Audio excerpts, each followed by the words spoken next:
In the Bible, the book of Leviticus, we find a description of a seemingly strange ritual. On the Day of Atonement, the high priest would take 2 male goats and he would place lots on them. One lot was marked for the Lord, and the other was marked for Azazel, which is probably some demonic, dreaded figure that inhabited the desert in those days. The high priest sacrificed the goat designated for the Lord, but the other goat, designated for Azazel, was sent into the desert, and that goat was to carry away the sins of the priest as well as the sins of the entire community. Driving the goat into the wilderness is the antecedent to what we today call scapegoating. William Tyndale, the important translator of the Bible into English, coined the term scapegoat in the 16th century. Originally, scapegoating was used to describe an animal on which the community transferred its guilt. In those days, the people at least acknowledged and admitted their own sins before displacing them on the goat. However, today, scapegoating means something somewhat different. Today, people do not take any responsibility. Instead, they instantly blame a person or a group for their faults, their sins, and their misfortunes. Americans seem to have changed scapegoats over the decades. In each case, they target those groups whom they claim have sinister motives, because scapegoating is more than just simple bigotry. Scapegoating is much more complex. It involves charges of conspiracy. These groups who are scapegoated are believed to exert a powerful, invisible evil force, which eventually will ruin America and conquer the world. In the late 1800s, Catholics were the targets of Americans' frustrations. One group called Catholics alien Romanists. And these people charged that Catholics swore allegiance to the Pope instead of our country. And some of these charges were revived when President Kennedy ran for office in 1960. Soon thereafter, Jews became scapegoats. Anti-Semites charged that Jews were threatening world conquest. In the 1930s and 1940s, conspiracy theories spread like cancer. Even the famous aviator Charles Lindbergh falsely accused American Jews of driving our country into World War II. There have been other scapegoats as well, like the Japanese Americans who were interned during the Second World War in detention camps. And now the Muslims are our scapegoats. Some Americans fear that Muslims are attempting to force Sharia law on our banks, our universities, and our government agencies. Some even charge that they ultimately hope to replace our Constitution with the Quran. These anti-Muslim apprehensions have been inflamed by news of the plans to build a $100 million Islamic center 2 blocks from Ground Zero in New York City. This development has whipped up a number of irrational charges, especially against Faisal Ralph, the Sufi Muslim imam who is behind this project. Some say he's a closet extremist and has ties with terrorists. From personal experience, I can tell you that these claims are libelous and unfounded. Lynn and I have known Imam Faisal Ralph for several years. He's a frequent lecturer at Chautauqua Institution in western New York State. My wife and I spend every summer there since 1998. In fact, in 2003, Dr. Beck and I gave a series of lectures at Chautauqua on bridges and barriers to a Christian-Jewish understanding. Within the American religious community, Faisal Ralph, I can tell you, has been an outstanding peacemaker. He's an ardent champion of interfaith harmony and cooperation.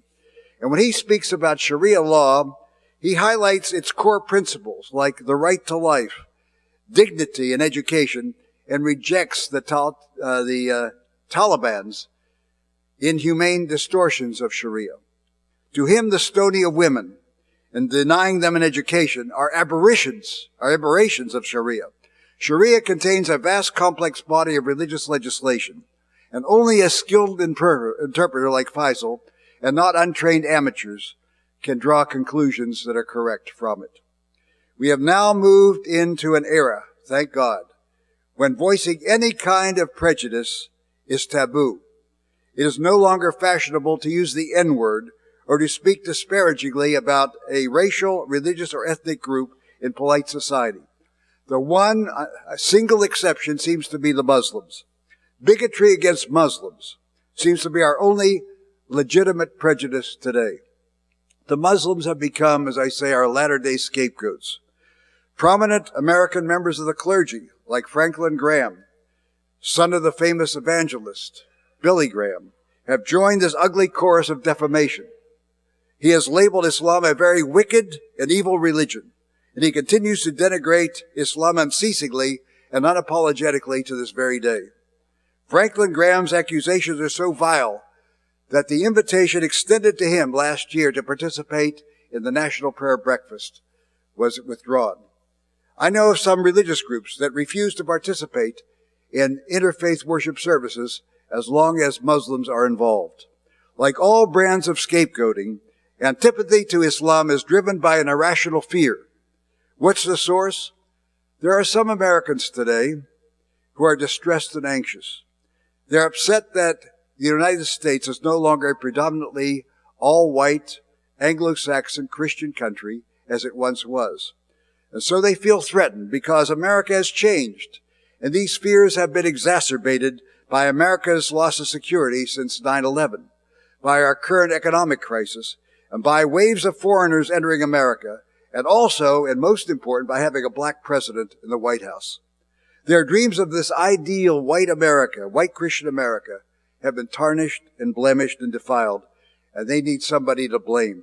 So American Muslims are now the targets of their discontent. Hostility against Muslims has taken on frightening expressions. Several months ago, a young man stabbed a Muslim cab driver in New York City. And last fall, we all know about the pastor in Florida who planned to mark September the 11th, 9/11, by publicly burning the Quran. The truth is that the vast majority of American Muslims are faithful American citizens. They abhor the terrorism wreaked by radical Muslims, like the 19 hijackers. In fact, the casualties of 9/11 at Ground Zero came from all religious communities, including 60 Muslims who lost their lives at Ground Zero. Personally, I feel that it's reprehensible for any religious group to be prejudiced against any people. Islamophobia is a dreaded spiritual disease to which we should develop a permanent immunity. In all of our religious traditions, we have been taught to love our neighbor and to regard every human being as a child of God and not allow ourselves to harbor even a shred of bias against any community, whether it be racial, national, or religious. I am pleased to note that in the days after 9/11, President George Bush said, and I quote, "America counts millions of Muslims among our citizens, and Muslims make an incredibly invaluable contribution to our country. Muslims are doctors, lawyers, law professors, members of the military, entrepreneurs, shopkeepers, moms and dads, and they need to be treated with respect. In our anger and emotion, our fellow Americans must treat each other with respect. They love America just as much as we do." End quote. Thus, I earnestly pray that all of us will rid our hearts of any trace of Islamophobia. Let us once and for all render scapegoating in all of its twisted manifestations anachronistic and obsolete. Amen.